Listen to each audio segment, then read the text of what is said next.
अस्सलाम dear students, I hope कि आप सब खैरियत से होंगे। आज हम करने जा रहे हैं एक्सरसाइज चैप्टर नंबर 6 को स्टार्ट करने जा रहे हैं और आज हम एक्सरसाइज 6.1 करेंगे। ठीक है। चैप्टर नंबर 6 क्या है? Sequences and series. ठीक है। तो सीक्वेंस क्या होता है? Sequences are used to represent ordered list of numbers. यानी कि जो सीक्वेंस होता है वो हम यूज़ करते हैं जाहिर करने के लिए क्या? नंबर्स का ऑर्डर। ठीक है। यानी कि सीक्वेंस सीक्वेंस क्या होता है? मतलब कि एक तरतीब होती है। ठीक है। तो फॉर एग्जांपल कि ये जो हमारे पास नेचुरल नंबर्स होते हैं, नेचुरल नंबर्स यानी 1 2 3 4, तो इस तरह ये एक तरतीब से जा रहे हैं ना आगे सारे 1 2 3 4। ठीक है। तो इस तरह तो एक सीक्वेंस होती है, लेकिन यहाँ पे थोड़ी डिफरेंट होगी। यहाँ पे थोड़ा बहुत सीक्वेंस ही होगा, लेकिन उसमें थोड़ी हम तरतीब मतलब कि उसमें हो सकता है वो यूँ हो कि 2 4 6 इस तरह से हो, मतलब कि दो दो का गैप हो। तो इस वजह से तो इसको कहते हैं सीक्वेंस। ठीक है। तो अब हम चलते हैं एक्सरसाइज की तरफ। सबसे पहला क्वेश्चन में कह रहा है कि right the first 4 terms if. यानी कि हमने पहली 4 टर्में बतानी है। ठीक है। और जो पहले उसने स्टेटमेंट दी है उसमें उसने क्या किया है कि an is equals to 2n-3 दिया हुआ है। ठीक है। सो अब सोल्यूशन ले लेते हैं। ठीक है। तो चलते हैं अपने सोल्यूशन की तरफ। ठीक है। So for n is equals to 1। ठीक है। n इज इक्वल्स टू 1 है। ठीक है। क्योंकि हमें 4 टर्में चाहिए, हमने पहले क्या बतानी है? 4। तो n पहले n इज इक्वल्स टू 1 ले लेंगे, फिर n is equals to 2, n is equals to 3, n is equals to 4। ठीक है। n इज इक्वल्स टू 1 लिया मैंने। ठीक है। यानी कि इस n की जगह पे मैंने क्या पुट करना है? 1। ये मैंने स्टेटमेंट में लिख दिया an ये वाला, then is equals to 2n। तो n की जगह पे मैंने क्या पुट किया? 1 -3 as well. So an is equals to क्या हो जाएगा? जब 2 1 से मल्टीप्लाई होगा तो सेम रिमेन 2 ही रह जाएगा, -3। तो जब 2 -3 करेंगे तो बड़े के साथ क्या है? माइनस, तो माइनस की वजह से -1 आंसर आ गया। a1। अब मैंने यहाँ पे n लिखा है, यहाँ पे 1 क्यों लिखा? क्यों? क्योंकि a1 इसलिए लिखा है क्योंकि हमने किस लिए फाइंड की है? a1 के लिए। इस n की जगह पे मैंने 1 पुट कर दिया। ठीक हो गया। इसको मैंने बोल्ड कर दिया। अब हम चलते हैं n, यानी कि हमने a1 फाइंड कर लिया। ठीक है। एक टर्म हमने फाइंड कर ली है, अब हमने दूसरी टर्म फाइंड करनी है। दूसरी की तरफ चलते हैं। an is equals to 2। ये मैंने स्टेटमेंट लिखी, ये वाली जो पहले लिखी हुई थी, ये क्वेश्चन की स्टेटमेंट लिखी मैंने दोबारा से। फिर a2। ठीक है। यानी कि इस n की जगह मैंने 2 पुट किया क्योंकि अभी हम 2 के लिए फाइंड कर लें। Is equals to 2। ये तो ये वाला टर्म वाला जो हमें उसने गिवन में दिया था ये वाली स्टेटमेंट में, ये 2 एज वेल। और ये n की जगह मैंने क्या पुट किया? अब 2। पहले 1 पुट किया था यहाँ पे, तो अभी मैंने 2 पुट कर दिया। -3 एज वेल। इसके साथ ये मल्टीप्लाई होगा 2 2 के साथ, तो 4 आ जाएगा, -3। आंसर 1 आ जाएगा क्योंकि अभी बड़े के साथ क्या है? प्लस है ना। इसलिए a2 का आंसर हमारे पास क्या आया? 1। ठीक है। -1 और अभी हमने a3 के लिए फाइंड करना है। a3 के लिए भी सेम एज वेल, यहाँ पे n की जगह पे हमने क्या पुट कर देना? 3। फिर मल्टीप्लाई करेंगे तो 6 आ जाएगा, -3। ठीक है। आंसर क्या आ जाएगा? 6 में से 3 को निकालेंगे तो हमारे पास 3 ही बच जाएगा बाकी। ठीक है। a3 की भी वैल्यू आ गई। अब हम चलते हैं A4 की तरफ, यानी कि आखिरी टर्म जो हमने निकालनी थी A4 की। 4 निकालनी थी ना पहली इस क्वेश्चन में, तो 3 तो निकल आई, अब चौथी निकालनी है, तो वो देखते हैं। हाँ तो बच्चों, A4 के लिए मैंने लिख लिया, और 2 इज इक्वल्स टू 4, यानी 2 × 4 लिख लिया ना मैंने। यानी कि यहाँ पे जो स्टेटमेंट है वो है हमारे पास an is equals to 2n-3। ठीक है। इस 2 एज वेल रह जाएगा और n की जगह क्या पुट किया? 4। फिर यही मतलब कि मल्टीप्लाई करना है इसके साथ, और ये आंसर आ जाएगा 8, और 8 आएगा तो 8 में से माइनस करेंगे 3, तो 5 हमारे पास आंसर आ जाएगा। आंसर अब अपने कैसे लिखना है? जो आपने पीछे भी निकाली है वो वाले। फर्स्ट 4 टर्म्स आर -1 पहले निकली थी हमारी। ठीक है। a1 की, a2 का आया था 1, और a3 का आया था 3, और a4 का भी हमने निकाला है 5। एज वेल इस तरह करके लिख देंगे आप। ये हमारे पास पार्ट नंबर 1 हो गया। अभी हम चलते हैं पार्ट नंबर 2 की तरफ। ठीक है। पार्ट नंबर 2 है क्या? अब उसने एक और स्टेटमेंट दे दी हमें 2 में, an इज इक्वल्स टू -1, ऊपर होल का n, और n की पावर 2। ठीक है, ये स्केयर है। सो सोल्यूशन ले लेंगे, फिर दोबारा से वही पहले 1 के लिए फिर 2 के लिए, इस तरह से हमने कोई कोई दोबारा से कोई और काम नहीं करना, वही सारा सेम काम है। n इज इक्वल टू 1, ठीक है। सो यानी कि n की जगह पे 1 1 पुट करना है। सो a1 इस n की जगह 1 1 पुट किया, इस ये -1 तो ऐसे ही रहेगा, ऊपर n है चूँकि, तो इसलिए हमने इसके ऊपर ये 1 इसकी पावर बना दी। फिर अब ये क्या है, n है, n नीचे था तो इसलिए 1 लिख दिया, और ऊपर स्केयर था तो मैंने यहाँ पे स्केयर डाल दिया। अब a1 इज इक्वल टू -1 हो जाएगा। कैसे, अब देखें -1 की पावर 1 है, तो इसका मतलब है कि ये रिमेन सेम ही रहेगा -1। तो ये जो 1 है, 1 का स्केयर 1 ही होता है, 1 1 से 1 -1 से मल्टीप्लाई होगा तो प्लस माइनस माइनस, और 1 1 जा 1, ये आ गया। अब चलते हैं दूसरे की तरफ। तो अब देखो, अब 2 के लिए फाइंड करनी है तो फिर सेम काम ही करना जो पीछे किया। 1 पुट किया था, अभी हमने 2 पुट कर देना बस n की जगह पे सिंपली। तो -1 2, ठीक है, और 2 का जब स्केयर करेंगे तो 4 आ जाएगा, ठीक है, और 1 का स्केयर करेंगे तो ये पॉजिटिव में हो जाएगा, ठीक है। सो अब क्या करना है, a इज इक्वल्स टू, बस ये से मल्टीप्लाई कराएंगे तो a4, हमारे पास a2 का आंसर आ जाएगा 4, सही हो गया। फिर अब a3 के लिए फाइंड करनी है, तो a3 के लिए हमारे पास है कि a3 इज इक्वल्स टू, अब यहाँ पे जैसे 2 पुट किया था n की जगह, अब हमने 3 पुट कर देना है, सेम ही करना है यार। सो कोई इतनी बड़ी बात नहीं है।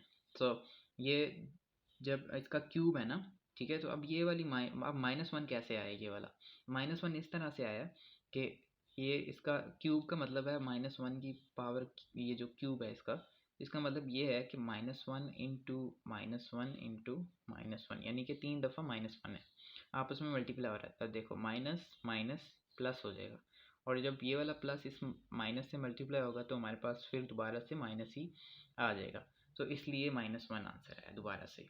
सो फिर 3 का स्केयर करते हैं तो 9 आ जाता है, तो 9 को मल्टीप्लाई करेंगे -1 से तो -9 ही आंसर आ जाएगा, ठीक हो गया।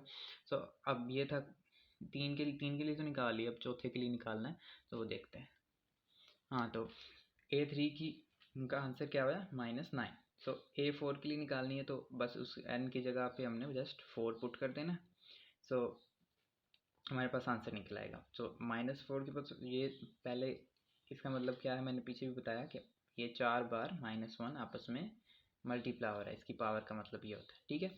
सो ये जब यूँ है, ये वाली इन दोनों को मैं आपस में मल्टीप्लाई करूँ तो प्लस आता है, और इन दोनों को आपस में मल्टीप्लाई करूँगी यानी माइनस माइनस प्लस होता है ना, प्लस माइनस माइनस प्लस, तो प्लस प्लस प्लस ही आता है, तो इसलिए ये प्लस का 1 आया, सही हो गया। फिर ये इसका स्केयर करेंगे 4 का, तो हमारे पास क्या आ जाएगा 16। So a is equals to 16। So फिर दोबारा से first 4 terms are -1 4 and -1 and 16, इस तरह करके आप लिखते हैं। सो बाकी सारे भी इसी तरह ही हैं क्वेश्चन। सो अब हम पार्ट नंबर 3 की तरफ जाते हैं। सो पार्ट नंबर 3 में कहता है an is equals to -1 whole की पावर n, फिर 2n माइनस 3, ठीक हो गया। सो सोल्यूशन ले लेते हैं। So for n is equals to 1, यानी कि n की जगह पे 1 पुट करना है, दोबारा से वही काम। तो a1 इज इक्वल्स टू -1 की पावर 1 इंटू 2, तो 1 के साथ मल्टीप्लाई करेंगे, तो इसके जब मल्टीप्लाई करें तो 2 ही आ जाएगा, और -3, तो इसमें से माइनस करेंगे तो -1 आंसर आएगा, और -1 ये वाला माइनस माइनस प्लस a1 की पावर, और a1 का आंसर क्या है 1। So for n is equals to 2, ठीक है। n2 के लिए फाइंड करेंगे, तो हमारे पास a2 इज इक्वल्स टू क्या होगा, यानी कि यहाँ पे n ऊपर है ना, तो इसकी जगह पर बस 2 लगा देंगे, और इस n की जगह 2 लगा देंगे। जब ये वाला स्केयर होगा तो माइनस किस में चेंज हो जाएगा, प्लस में, और ये जब 2 से मल्टीप्लाई होगा तो 4 -3, ठीक हो गया। तो इसमें से माइनस करेंगे 1 आ जाएगा, तो मल्टीप्लाई होगा तो 1 ही आंसर आ जाएगा, ठीक हो गया। इसमें से माइनस किया 1 ये, और एक इसमें से आया, तो 1 1 1, ठीक है। a2 की वैल्यू 1। अब हमने करना है a3 के लिए, a3 के लिए फाइंड करें। सो चलते हैं a3 के लिए फाइंड करते हैं।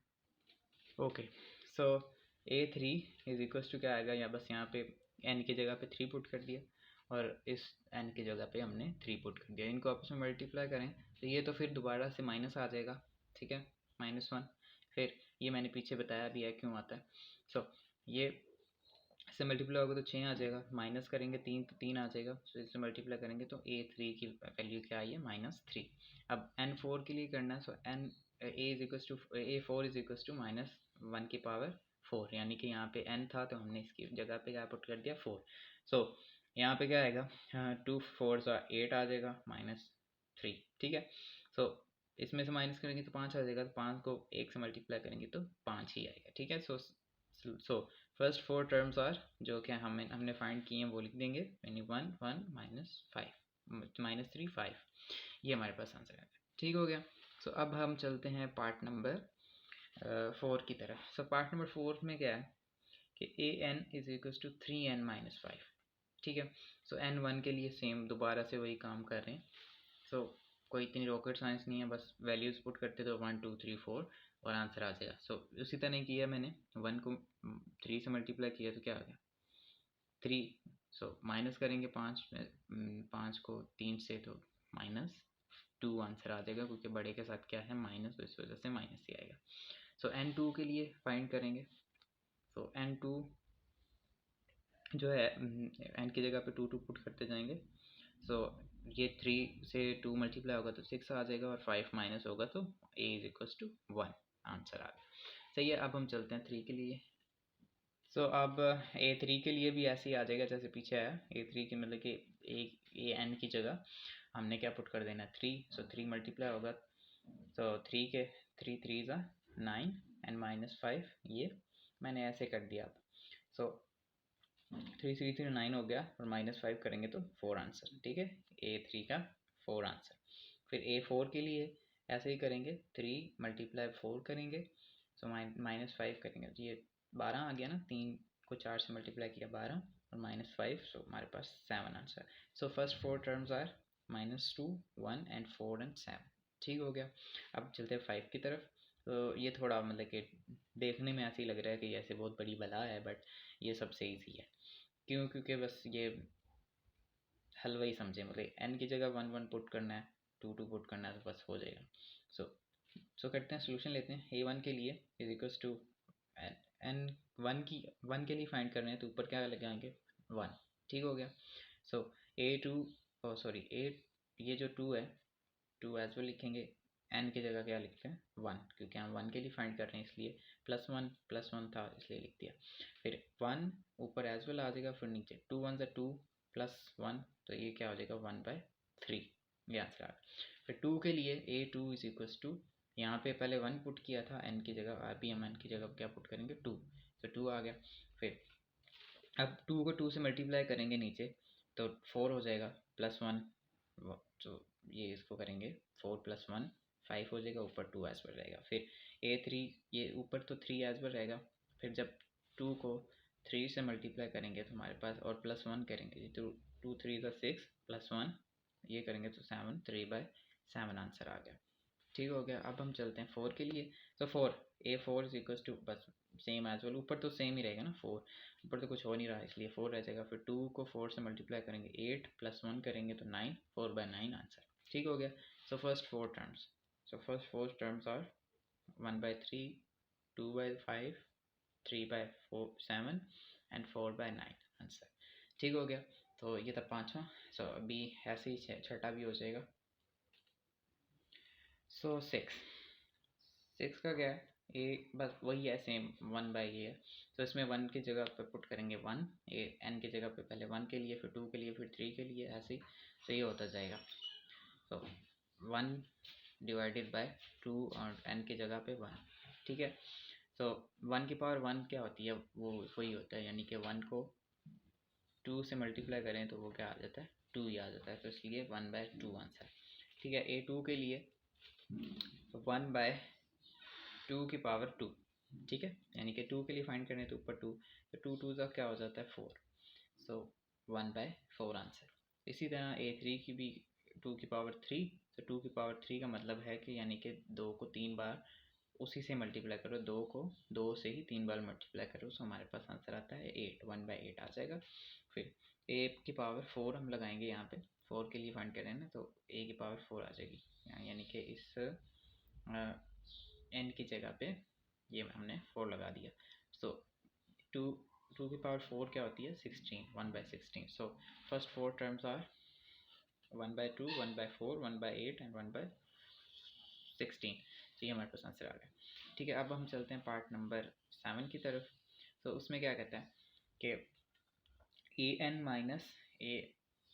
an-1 फिर इज इक्वल टू n+2, और उसने एक चीज़ बता दी कि a1 जो है वो क्या है 2 है. ठीक है, a1 2 है. तो फिर हमें पता चल गया कि हमें a1 के लिए तो फाइंड करने की ज़रूरत नहीं है, क्योंकि उसने खुद ही बता दिया. हम डायरेक्टली दो पे जाएंगे. For n is equal to 2. सही हो गया. फिर अब 2 के लिए फाइंड करना है, तो बस इन n की जगह पे हमने 2 पुट कर देना, कोई मसला नहीं है. a2 माइनस a और यहाँ पे n है, तो n की जगह 2 पुट किया. -1 ये वाला बता दिया ऐसे. फिर इज इक्वल टू क्या है n+2.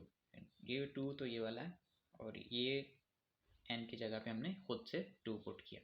अब क्या हो जाएगा कि a2 -1, ये देखो 2 में से -1 करेंगे तो 1 आ जाएगा. a1. सो इस a1 की जगह पे हम क्या पुट कर सकते हैं, ये वाली वैल्यू जो कि हमें उसने पहले दी हुई थी. सो a2 -2. तो ये 2 कहाँ से आया, ये वाली वैल्यू हमने यहाँ पे उठा के लगा दी, क्योंकि a1 इक्वल्स टू क्या है 2. इक्वल्स ये जमा करेंगे तो 4 आ जाएगा, और फिर ये वाली चीज़ उधर जाएगी. अगले स्टेप में हम करते हैं. सो a2 इज इक्वल्स टू क्या हो जाएगा, ये यहाँ पे ये -2 इधर था तो इधर जाएगा तो क्या आ जाएगा plus. So a2 is equals to क्या हो जाएगा 6. For n is equals to 3. So a3 -1 is equals to 3 + 2, ये हो जाएगा 5.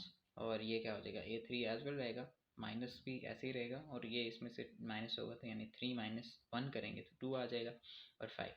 सो a2 की वैल्यू हमने अभी फाइंड की है, जो कि ये है 6. और ये उठा के यहाँ पे हमने पुट कर दी, और ये उधर जाएगी तो प्लस हो जाएगी. माइनस है यहाँ पे, ये प्लस हुआ तो ये 11 आ गया. a3 is equal to 11. For n is equal to 4. Same वही काम दोबारा से. So a is equal to a की पावर a4 है ना, ये माइनस और ये 4, इसमें से माइनस करेंगे तो 3 आ जाएगा. ठीक है, और ये 4 कहाँ से आया कि हमने ये पुट खुद से किया ना a4 के लिए, सो इसलिए यहाँ पे 4 आ गया, +2 जो कि हमें उसने स्टेटमेंट में दिया हुआ. सो ये 6 हो जाएगा.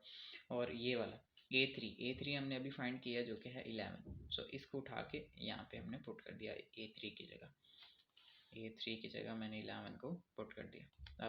अब ये क्या हो जाएगा, अब हमें तो चाहिए a4, तो इसलिए इसको उठा के इस तरफ ले जाएंगे. ये इधर माइनस है, इधर क्या हो जाएगा प्लस. तो जब ये प्लस हो जाएगा तो हमारे पास आंसर आ जाएगा 17. ठीक है, so first 4 terms are 2, 6 and 11 and 17. ये हमारे पास आंसर है. ठीक हो गया.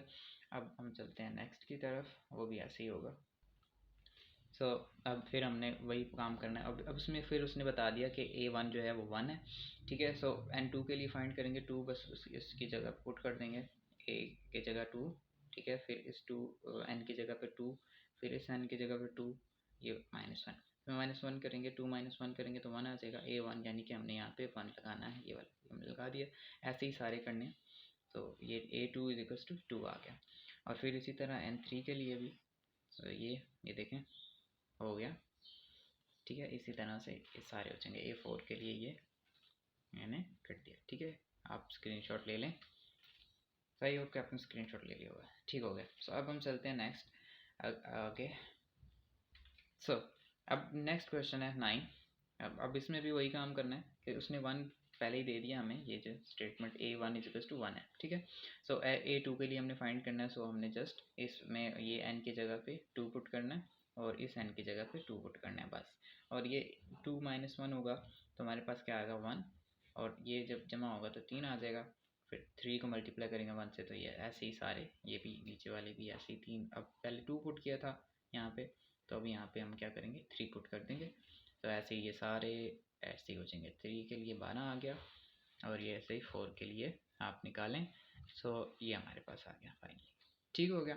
सो फर्स्ट 4 जो हैं वो हमारे पास, वो जो हमने निकाली हैं वो आप ऐसे डिटेल में लिख दें. सो आंसर हो जाएगा. सही हो गया. सो अभी हम चलते हैं नेक्स्ट के तरफ. ओके, सो लास्ट है इसका. पहले क्वेश्चन का, तो a n is equal to 1/a+n-1 d। ठीक है, सो पहले 1 के लिए पुट करेंगे, तो यहाँ पे 1, ठीक है, 1 ऊपर ऐसे लिख देंगे, फिर ए लिख देंगे एज वेल, फिर यहाँ पे 1 पुट करना था, ये माइनस पहले +1 का -1 का कट जाएगा इंटू डी, सही है, इज इक्वल टू क्या आएगा 1/a+ ये डी है ना, यहाँ पे कुछ भी नहीं बचा, यहाँ पे बचा 0। ठीक है, जब 0 डी के साथ मल्टीप्लाई होगा तो ये भी 0 हो जाएगा, यानी 1/a बच गया। ठीक है, ए 2 के लिए फाइंड करेंगे तो सेम एज वेल। ठीक है, ये 2 माइनस होगा 1 से, 1 आ जाएगा, डी से मल्टीप्लाई होगा तो 1/a+d आ जाएगा। फिर 3 के लिए ऐसे ही करेंगे, 3 में से माइनस करेंगे 1 तो 2 आ जाएगा, सो 2 डी से मल्टीप्लाई होगा तो यानी 1/a+2d, 3 का आंसर। फिर 4 के लिए भी ऐसे ही, तो ये हमारे पास आ जाएगा 1/a+3d, इसका आंसर आ जाएगा 4 का। सो बस 4 टर्म्स आप लिखते हैं ऐसे और हमारे पास आंसर आ जाएगा फाइनली। सो अब ये क्वेश्चन नंबर 1 हो गया कंप्लीट। अब चलते हैं क्वेश्चन नंबर 3 की तरफ।